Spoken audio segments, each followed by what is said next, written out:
Bonjour, bonsoir à tous, vous qui regardez les vidéos que ce soit le jour ou la nuit, ici DVD Pro Souvenir. Peut-être que si un jour je déciderai de changer de nom, vous me direz est-ce que c'est pour maintenant ou demain, en tout cas on verra ça après. Pour l'instant je suis pas encore mis au point pour changement de nom, il faudrait que je travaille sur un nouveau logo, à travailler, peut-être en créer une, peut-être que voilà, j'en ferai ça dans ce domaine. Mais pour l'instant, on verra bien. Donc, sans trop, on va dire, vous tarder, je vous montre le pay-per-view en 2009.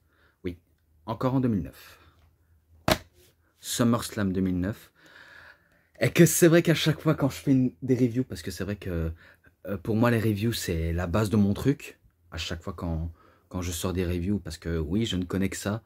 Parce que j'ai pas envie de lasser les gens. S'il y en a qui adorent ce genre de contenu, ça plaira sans doute. Après, si vous êtes lassé, vous venez me dites et je vous comprendrai. Si vous vous exprimez bien. Par contre, si vous êtes des rageux, vous n'avez rien à faire dans ma chaîne. Je parle aux rageux. Hein. J'ai pas dit ce que je vois tous les jours en message, bien sûr. Je ne vais pas dire WWE Réseau Souvenir, vu comment des fois ça lui arrive de dire des bonnes critiques et des fois des critiques qui m'agacent un petit peu. Je le reconnais, des fois. Il n'est pas, on va dire, si méchant, mais des fois, il fait le con. Je peux le reconnaître, un peu comme moi quand je fais le con, car tout le monde fait les cons dans la vie, et que il faut savoir un petit peu rire de temps en temps. Mais après, il y en a qui prennent beaucoup trop ça au sérieux. C'est un petit peu mon cas, mais pas toujours. Et qu'à chaque fois quand je fais une review, parce que si vous saviez, eh ben, une review égale, est-ce que WWE, anciennement Réseau Souvenir de Cinéphile, pourrait encore me lâcher comme bêtise? Donc oui, c'est à chaque fois quand j'active ma caméra, il se passe toujours quelque chose avec cette personne. D'abord, il y a le logo de WrestleMania avec SummerSlam. SummerSlam avec le WWE. Ah tiens, il y a WrestleMania avec des petites étoiles. Oui, le WrestleMania de l'été. On peut appeler ça comme ça. Même si on sait bien que c'est SummerSlam. DVD nickel. La publicité. Alors, il y en a en publicité qu'il y en a que j'en ai pas encore pris. Peut-être que celui-là, je l'aurai. Ouais, allez, je vais peut-être vous en citer quelques-uns. Peut-être que celui-là, je vais peut-être l'avoir. Possible. Celui-là aussi. Ceux-là, je les ai. Le Edge, j'en ai pas besoin en édition spéciale vu comment je l'ai. Les plus grands superstars des années 90, je vais peut-être l'avoir. Macho Man, faudrait que ça attende. Donc oui, il faudrait que ça attende des fois. Le jeu 2009, ben, je l'ai en PS3, vous savez très bien. En PS2 aussi, je vous l'avais peut-être pas montré, mais je l'ai en PS2 et en PSP aussi. Ouais, parce que je collectionne aussi des jeux, je ne collectionne pas que des DVD de catch. Donc tout d'abord, alors, SummerSlam 23 août en 2009. Bataille Royale de 15 divas. Alors, intéressant, je vais voir ça. J'espère que je vais avoir la liste concrète sous les yeux.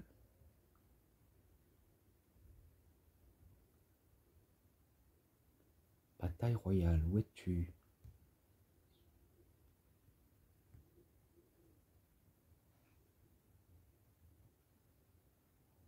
Oh putain. Non, il y a. C'est moi qui fais une erreur ou. Parce que là, je sais vraiment pas où est-ce qu'il m'emmène.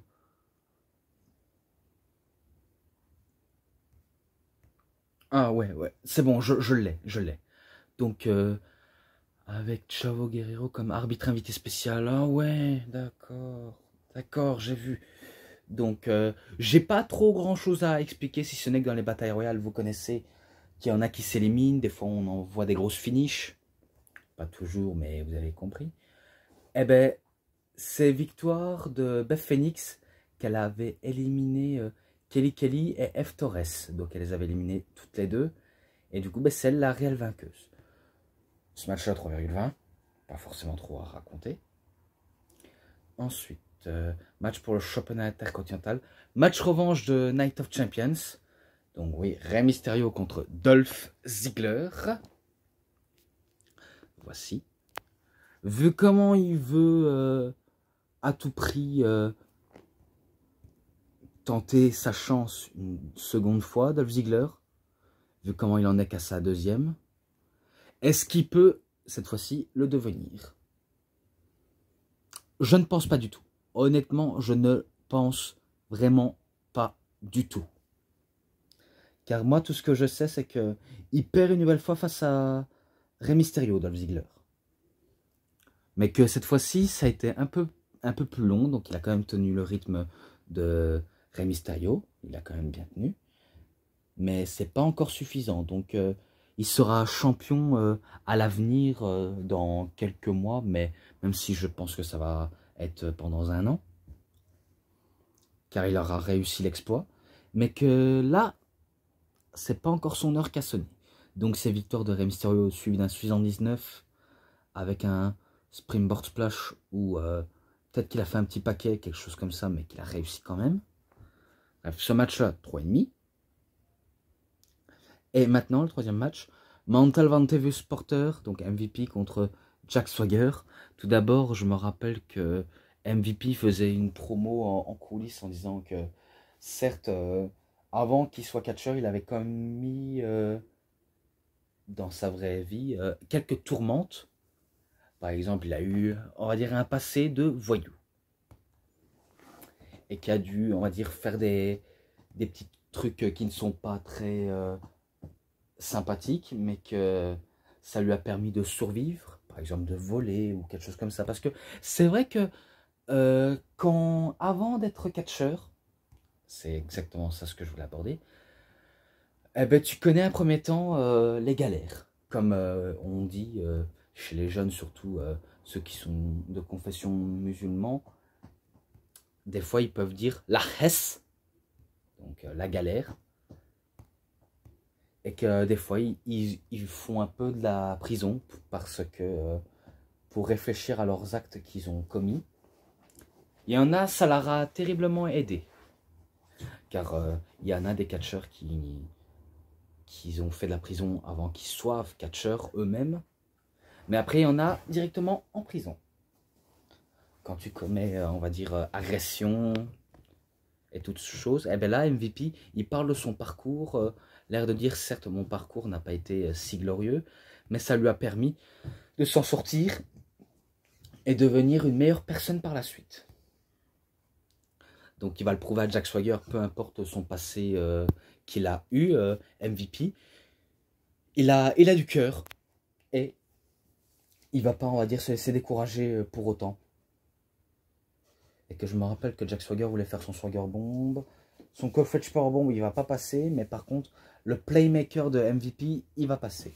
Donc oui, c'est victoire de MVP. Et ce match-là, ben, j'ai trouvé émouvant, même si c'est pas, on va dire, le plus au-dessus de la carte, mais je mets quand même un 3,5. Voilà. Ensuite, The Jerry Show. Chris Jericho et le Big Show contre les Crime Time, JTG et Chad Gaspard. Donc oui, c'est pour les titres unifiés par équipe. Et que si vous saviez, ben, Chris Jericho et le Big Show, eh ben, ils ont leur propre thème d'entrée qui est un remix.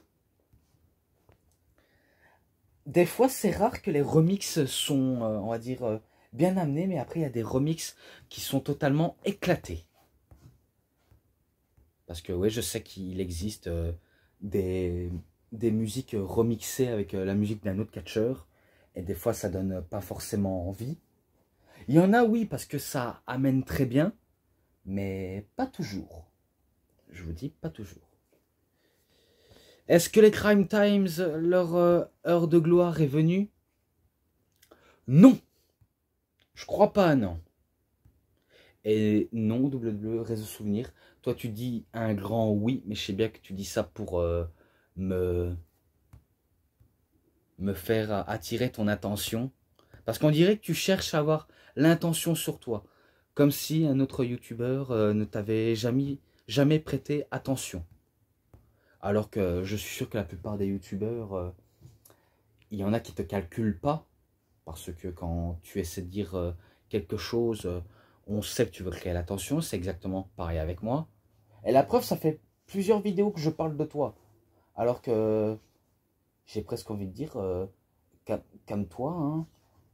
Calme-toi, j'ai pas envie, on va dire, t'insulter, mais pour attirer ton attention sur toi, tu as très bien réussi, mais à un moment donné, j'ai presque envie un petit peu de t'oublier et citer les autres noms.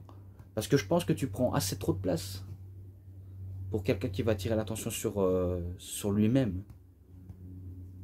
Donc à un moment donné, il faut savoir saisir sa place aux autres.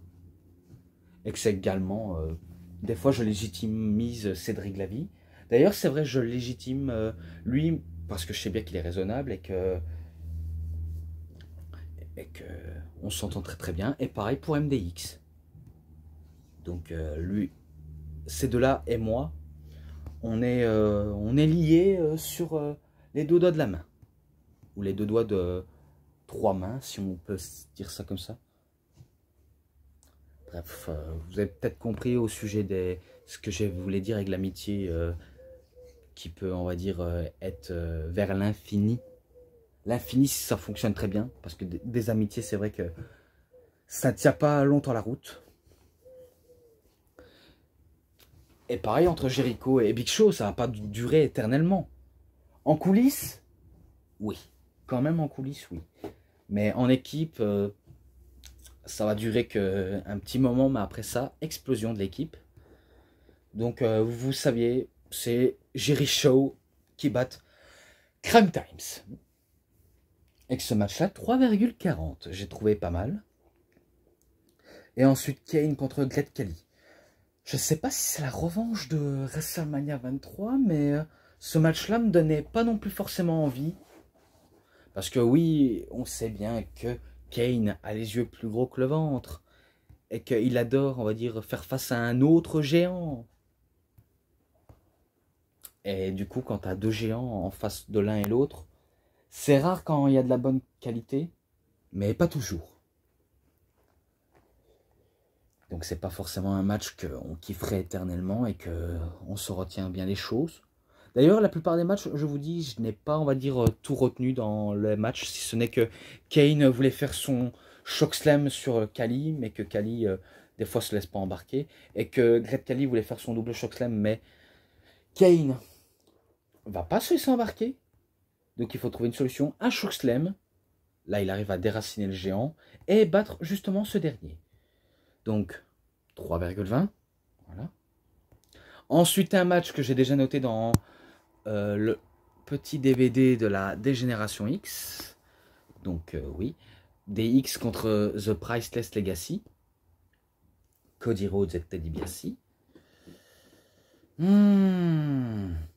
Vu comment ils veulent avoir leur moment de momentum et qu'ils veulent humilier l'équipe qui les aura humiliés, car je me rappelle aussi des humiliations causées par la Legacy.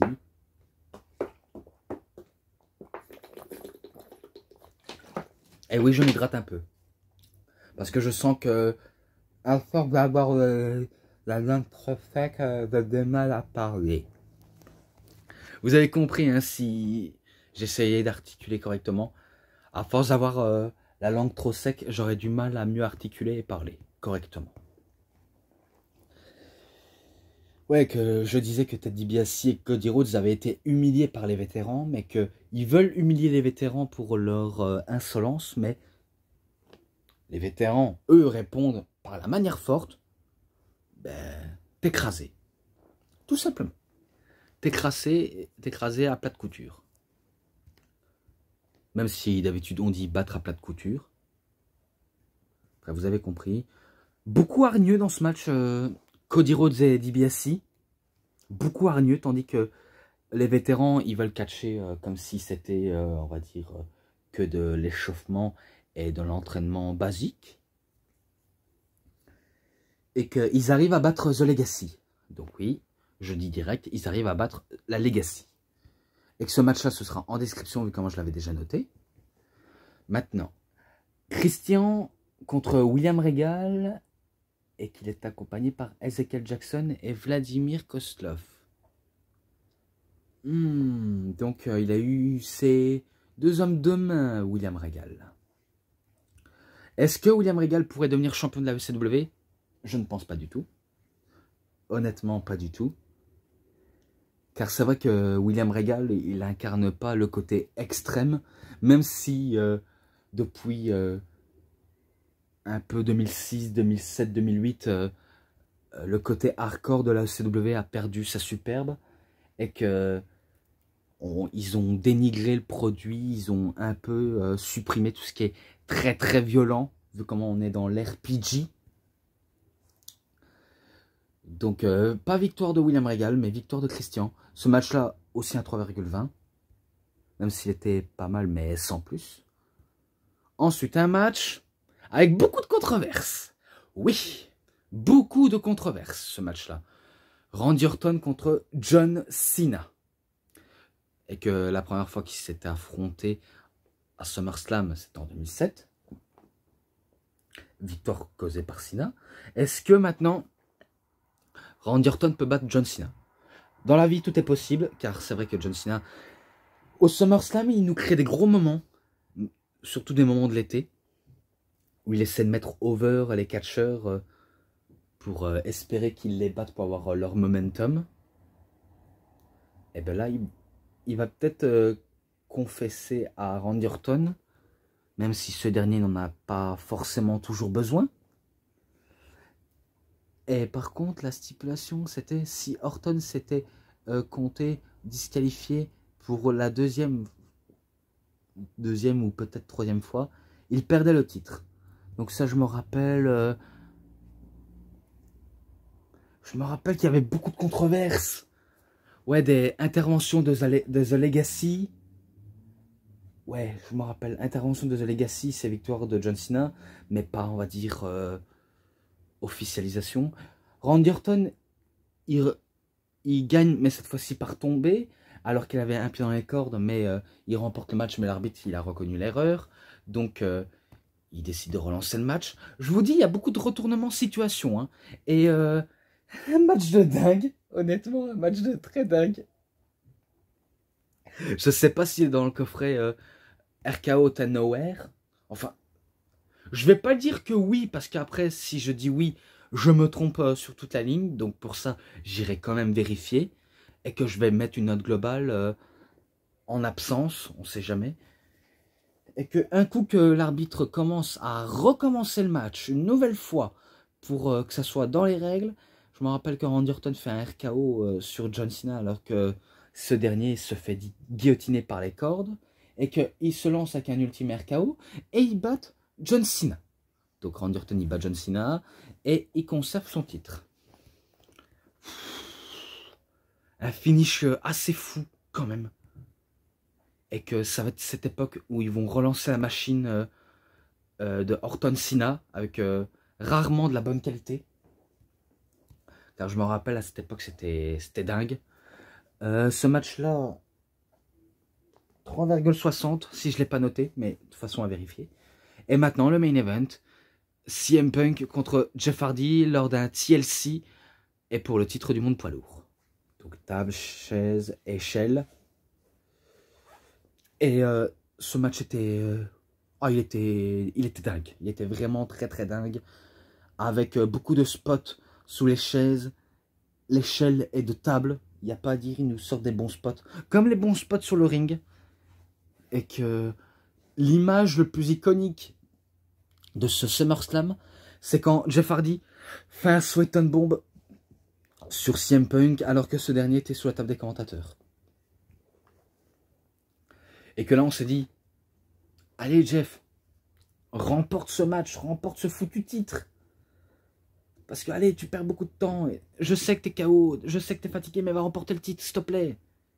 Donc, il s'exécute, mais il n'aura pas le temps vu comment CM Punk vient et il commence à allumer Jeff Hardy avec le titre qui était suspendu, et il décroche le titre. Et un coup qu'il a décroché le titre, eh ben, on entend un dong. Alors que CM Punk était debout, tandis que Jeff Hardy gisait au sol, être KO. Eh ben, un deuxième dong. Là, on remarque que c'était l'Undertaker. Du coup, il fait un chokeslam sur Jeff Hardy, peut-être. Enfin, Jeff Hardy, non. CM Punk, il fait un chokeslam sur CM Punk. Et peut-être qu'il fait un Tombstone Piledriver. Et ça va être le lancement de la rivalité. Donc, ce match-là en description. Voilà, j'ai pas besoin trop d'en raconter.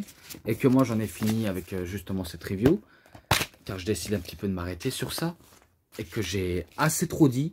Mais j'espère que ça vous aura vraiment bien appris. Donc pour ce qui est match, bonus, saignement, ensemble, parce que oui, il y a eu aussi des saignements, je lui mets un 4,5. Je mets un 4,5 vu comment j'ai vraiment bien apprécié aussi ce pay-per-view qui est SummerSlam. Et si cette review, oui, elle vous aura plu, vous savez ce qu'il vous reste à faire. Likez la vidéo, commentez, partagez. Abonnez-vous à ma chaîne, cliquez sur la petite cloche pour avoir plus de notifications des prochaines vidéos. Et moi, je vous dis bonne journée, bonne soirée à tous. Au revoir tout le monde pour une prochaine vidéo. A plus les fans de catch.